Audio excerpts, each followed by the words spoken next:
Economista e investimento são palavras que andam lado a lado. Por muitos anos, Alberto trabalhou no mercado financeiro em Brasília, virou investidor e conhece um pouco de cada modelo de negócio. Quando descobriu que poderia fazer aplicação em árvores, foi uma surpresa. Como assim colocar meu dinheiro em plantas, né? Em geral, quando você fala assim, vou investir em plantas, você fala assim, não, vai ser numa plantação de soja, de milho, né? Que é uma coisa curta, né? São 6 meses, né? Tudo bem, 6 meses, no máximo um ano se você pensar em vários ciclos, né? Mas em árvore eu nunca tinha pensado. Agora, Alberto é investidor de florestas plantadas. É uma espécie de poupança para o filho de 7 anos mexer quando estiver na faculdade. O retorno financeiro só vem em quase 2 décadas, tempo em que os mognos africanos estão no ponto de corte. Eu estou pensando hoje, olhando 20 anos. Eu não estou pensando hoje, olhando amanhã ou depois de amanhã. O longo prazo é você fazer estudos que são compatíveis com o longo prazo. O crescimento da economia, a demanda pelo mogno, a oferta e demanda de produtos, se existe um competidor ou se não existe. É isso que você tem que olhar, é o fundamento, não é a cotação. Na floresta plantada, as árvores são matéria-prima para a indústria. Sem esse tipo de plantio, não existiriam jornais impressos nem revistas. A madeira seria extraída ilegalmente e nossas florestas nativas estariam ainda mais ameaçadas.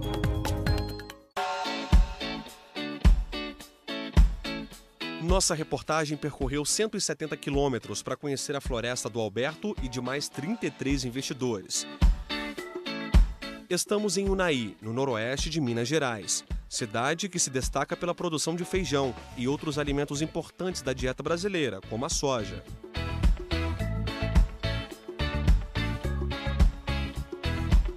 Bom dia! Como vai? Tudo bem? Tudo bem. Prazer, Léo. Beleza? Como é que tá? Tranquilo? Essa é a floresta plantada que tem vários donos? Exatamente. Vamos lá conhecer, dar um pulinho? Vamos embora, vamos nessa. Vamos nessa. Os olhos fixos compenetrados são do Gilberto. A propriedade é do sogro. Como diz o ditado, combinado não sai caro, ele arrendou 10 hectares e aos poucos transformou o pasto abandonado em uma floresta de mogno africano, madeira nobre. Seria uma espécie mais adequada para plantar em vez do mogno brasileiro por causa da incidência de pragas, o próprio valor de mercado, questões legais envolvidas. E aí encontramos aí o mogno africano para fazer o plantio e resolvemos experimentar, né? E aí a gente veio, plantou, né, com um objetivo de uma renda futura, de uma poupança mesmo. Quando percebeu que tinha em mãos uma mina de ouro, Gilberto convidou Tiago para ser sócio da floresta plantada. Falei que ideia maluca, cara. Acho que ninguém vai querer investir em árvores. No começo a gente tinha um medo muito grande de que o brasileiro é muito imediatista, as pessoas pensam muito no curto prazo. E eu acho que quando ele me chamou, ele já percebeu que eu tinha uma visão um pouco diferente, um pouco de longo prazo. As primeiras árvores foram plantadas há 4 anos, 6.400 em 10 hectares. Um ano depois, Gilberto e Tiago decidiram aumentar a floresta. Depois de uma longa pesquisa, escolheram um endereço a mais de 2.500 quilômetros daqui. Roraima, onde tem o menor preço de terra por hectare do país e, de quebra, as melhores condições climáticas para o mogno africano. Quando a gente fala de Roraima, a gente está plantando árvores na Amazônia, né? Então, quando a gente fez análise de solo, quando a gente olhou os índices pluviométricos, viu a quantidade de chuva, viu todas as questões endófico-climáticas que estavam ali pro mogno africano, a gente teve certeza que aquele era o melhor local. Eles pagaram R$300 mil em 200 hectares de terra. Depois, divulgaram os títulos para conseguir investidores. Como é feita a captação de investimentos? A gente planta uma área de mogno africano, de 10, hoje de 20 hectares, a próxima área é de 60 hectares, a gente divide ela em títulos. Então você tem uma cota, uma participação, um pedacinho dessa floresta. Mas não exatamente da madeira, você vai ter o quê? Da rentabilidade dessa floresta. Para investir na floresta e se tornar sócio, o título mais barato custa R$480. A captação é feita por um financiamento coletivo chamado crowdfunding. A expectativa de rentabilidade é de 12% ao ano, sem contar a valorização no preço da madeira. A gente projeta quanto essa floresta pode produzir de madeira no futuro. Então a gente sabe, com base nos prognósticos de crescimento, a gente faz um cálculo aí conservador e fala, essa floresta vai produzir X de madeira. Então, produzindo X de madeira, vendendo ela no preço de hoje, isso aí valeria tanto. Então valeria, digamos, 10 milhões de reais. Então eu divido esse valor, 10 milhões de reais, pelo número de cotas, 4 mil, e faço um cálculo regressivo. Então, regredindo isso a 12% ao ano, eu chego ao valor do título, que hoje é R$ 480. Eu vi uma grande vantagem em relação aos outros tipos de investimento que eu conhecia, que é o fato das árvores serem muito menos voláteis às alterações políticas e econômicas do que os outros investimentos. Qualquer coisa muda muito o valor quando você tem uma crise econômica ou política. Nas árvores não, o teu dinheiro está crescendo junto com as árvores, e elas crescem independente de quem está governando o país, de como anda a economia. Para ficar ainda mais claro para você de casa, a expectativa é que os investidores tenham um rendimento 7 vezes maior quando a floresta de mogno africano for derrubada. Falar de investimento é falar de risco, né? Aqui não é diferente. Isso que você falou, Léo, é muito importante, porque muitas pessoas pensam assim, perguntam qual é o risco e acham que não vai ter risco. E é isso mesmo, qualquer investimento tem.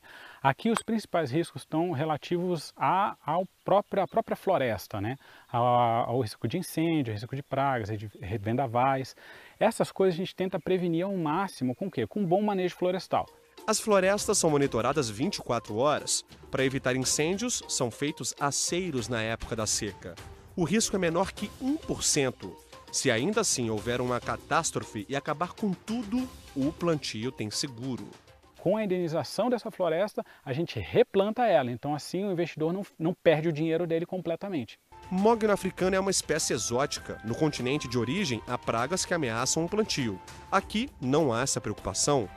Os investidores não precisam se preocupar com o manejo da floresta. Essa responsabilidade é do Gilberto e do Tiago. Eles são os titulares de 30% de toda a área plantada. A gente está falando de 18 anos, parece muito tempo, 18, 20 anos. Só que outras espécies vão levar aí 25, 30 anos, como a teca, por exemplo. Elas têm um ciclo mais longo. Então assim a gente consegue antecipar um pouco a rentabilização do investimento. Se engana quem pensa que ao investir em uma floresta plantada como essa, se torna dono de uma ou mais árvores. Nada disso. O negócio é democrático, uma sociedade. Todo investidor é dono de um pedacinho de cada mogno africano. Aqui em Minas Gerais e em Roraima são ao todo 70 hectares de plantio. Estamos falando de 45 mil árvores que dão vida a áreas que antes eram degradadas. É uma imensidão de verde a perder de vista.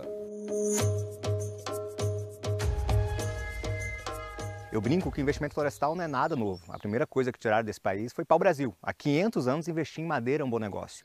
O problema é que esse tipo de investimento era restrito a grandes investidores e a fazendeiros. A matemática é simples. O rendimento da floresta é dividido entre os 500 investidores. 2 vezes por ano, a startup avança com o plantio e abre novas cotas para novos e antigos investidores. O maior inimigo dos investidores, principalmente dos pequenos investidores, são eles mesmos. As pessoas começam a juntar um dinheiro e depois vão lá e sacam e usam isso com outra coisa.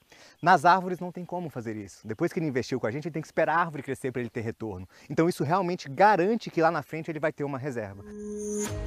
O que começou com uma experiência virou um negócio sério. A meta é audaciosa: 2.000 hectares de mogno africano. Plantar florestas elimina gás carbônico da atmosfera e ajuda a evitar o corte de árvores nativas. Eu conhecia muito pouco de árvores, hoje eu conheço muito. Aí eu já acredito hoje que as árvores conversam entre elas, a gente vem e vê quando uma árvore está mais triste, que você faz uma poda nela, você vê que ela fica mais... E você começa a ver que isso aqui tem vida, tem uma família de tucano morando aqui. Lá em Roraima a gente já tem os veados campeiros entrando na floresta, então você começa a ver que você consegue impactar de alguma forma. Se mais pessoas fizessem o que a gente faz, pode ser muito legal, né?